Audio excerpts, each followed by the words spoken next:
Hi everybody, Adam here. So today I wanted to talk about the topic of social media, and in particular whether or not social media is having a positive effect on your life. Recently I made the decision to declutter my social media a lot, to just use it a lot less, and I want to talk about why that is. As always, before we get started, don't hesitate to smash that like button to help vanquish the YouTube algorithm.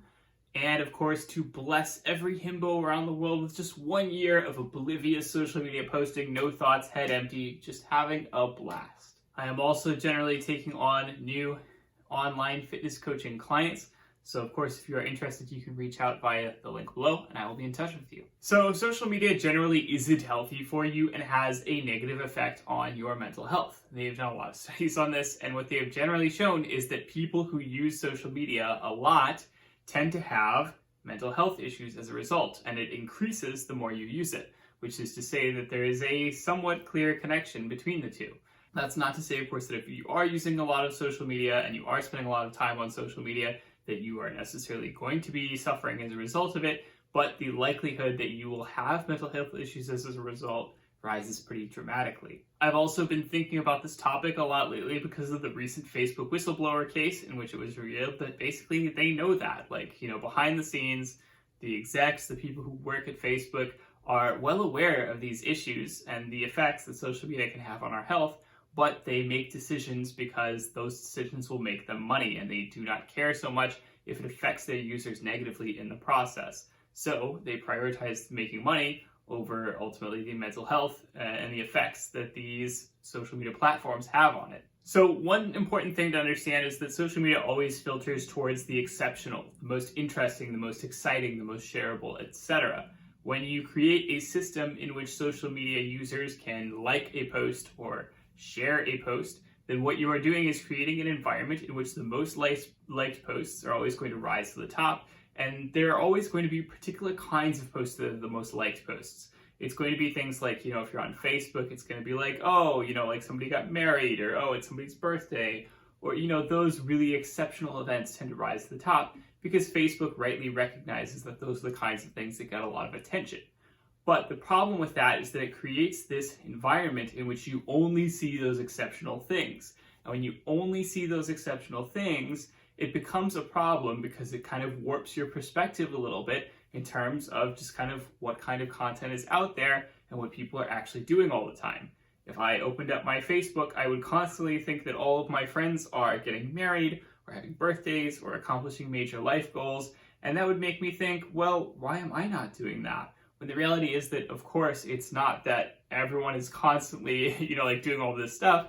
It is that the fact that I have hundreds and hundreds of friends and all of them are doing this, maybe once every few years, and it adds up, and it makes you feel like it happens more often than it actually does. And so that tends to create very different flavors for different kinds of social media. Like, I open Instagram and I am instantly bombarded with all kinds of pictures and videos of just really jacked people doing all kinds of exceptionally strong things. And, that's normal for Instagram because I'm being filtered. I'm being shown content that basically selects the top, tiny percentage of people who are most viral, who are most jacked, etc., and showing me that stuff constantly. So I'm not seeing all the numerous thousands upon thousands of Instagram posters who have a fitness account, who are just, like a relatively normal looking guy or girl, and who basically just don't have any virality and are not really reaching anybody, because that's just how it is. Facebook is where I go if I want to somehow be embroiled in weird political arguments with people that I haven't talked to in 10 years, which is why I don't go there very often anymore, certainly. Twitter is where you go if you want to tweet something and then have someone just get mad at like a really banal statement and yell at you for a few days.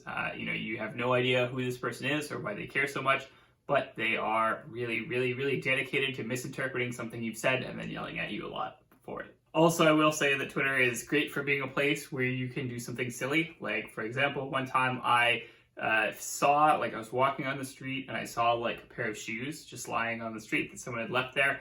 And I just snapped a picture of it and I said, 5G coronavirus claims another victim. And that was a really silly thing. From concept to execution, it was maybe 5 seconds. It was just like, oh, there it is. All right, silly joke, done. And that went incredibly viral and got spread far and wide, and all kinds of people yelled at me for it. It was really weird. So yeah, Twitter's great for that sort of thing. Just having things unexpectedly go incredibly viral for no reason. I don't actively use my Facebook anymore. In particular, Facebook is the one that I find the most odious these days. It's just weighed down. It's so incredibly packed with ads. And ultimately, I only really use it for my own business, which is to say that I'm part of the problem because I am also running ads through Facebook because that is a way that I can grow my business. So basically the only reason that I opened Facebook is for business, and that's about it. Instagram, I ended up unfollowing a lot of people, basically just minimizing my feed as much as possible to people that I actually know and, people that maybe I have some kind of connection with. And at the same time, I definitely have to avoid Instagram because Instagram is incredibly toxic. It's getting more and more corporatized. It's getting more and more, kind of run by advertisers and influencers and marketers and so on. And it's just not healthy to be bombarded with all these images of people who seem to be having it way better than you all the time. That's what Instagram is really good at. And so I generally try to avoid that as much as possible. I am actually using Instagram more. I am posting more on Instagram, but I am avoiding actually looking at posts on Instagram as much as possible, simply because it becomes a bizarre time sink.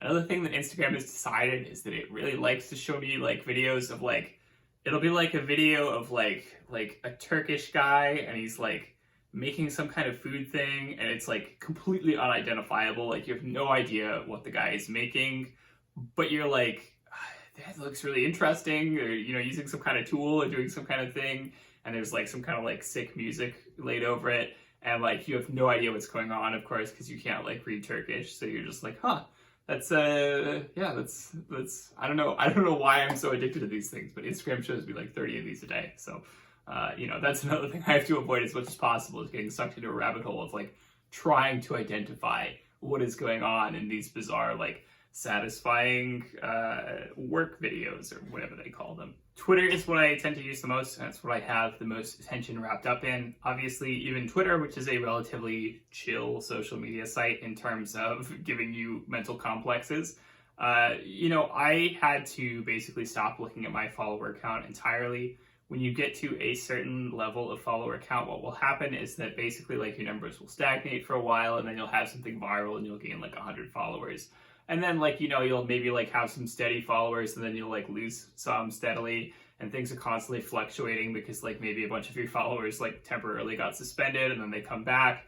So it's just at the end of the day, your follower count is constantly fluctuating. And that, for me was very anxiety inducing. I basically just had to stop looking at my follower count entirely, which basically meant trying to avoid using it on the app and on the main site as much as possible. I now primarily use TweetDeck, which is great because TweetDeck means that you can basically modify your interface so you are only seeing the things that you actually care about. And of course, I have even then had to do things like filter out using lists, kind of, which people I see in my feed on a regular basis and so on. And that way, I'm not constantly being bombarded by every single thing in the world, and I can kind of keep my attention divided in just the right way. Even then, I've had to unfollow a lot of people. There are a lot of folks where it's just celebrities, where it's just this person tweets once a year and they never say something interesting, and so I don't know why they're in my feed. There's lots of folks that I follow and then I forget why I followed, and I'm still following them 5 years later. So it's yeah, I should probably unfollow you. I have no clue why I followed you in the first place, or any of those things. When you're using any, social media for long enough, it starts to get that clutter thing where you're using it for so long that you're building up and you're building up and you're building up, and you've become an entirely different person. You just don't want to follow the same people. You're not interested in people that you were interested in interacting with, 5-10 years ago. A really funny story is that when I was a teenager, my high school had what we called the Go Club, the board game Go.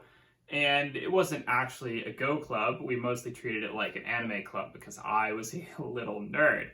And basically, what we would do is we would pretend that we were playing Go, because that gave it a veneer of we're actually, doing something and the school could support it and so on. We were actually, playing a board game. But instead, we were actually just watching anime most of the time in the club, for the most part, and just pretending we were playing this board game. So.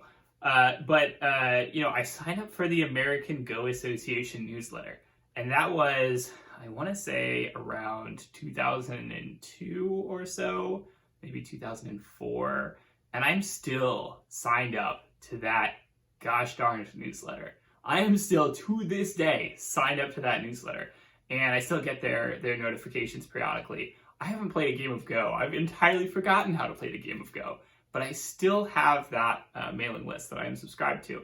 And, mailing lists are obviously not the same thing as social media, but they're another thing that you need to declutter periodically. You need to take away the things that, it's like, oh, I signed up for this mailing list forever ago, and, I just don't get any use out of it anymore.